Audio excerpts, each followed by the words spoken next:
Hey, it's Tim from iRepair here, and today I'm going to be showing you how to organize your Chrome bookmarks. So I do want to specify a little disclaimer. Maybe you've been looking to customize your folder favicons, meaning these things right here. However, it cannot be done. I've done a lot of research on this. Chrome does not allow it. Your second best option is going to be these two sites that I'll leave in the description below.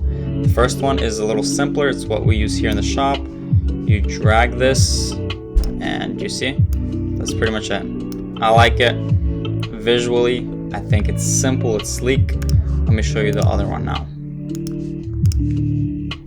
This is the other site. So let's choose a star. Star is pretty cool. Green is my favorite color. Let's do green. You can also do that.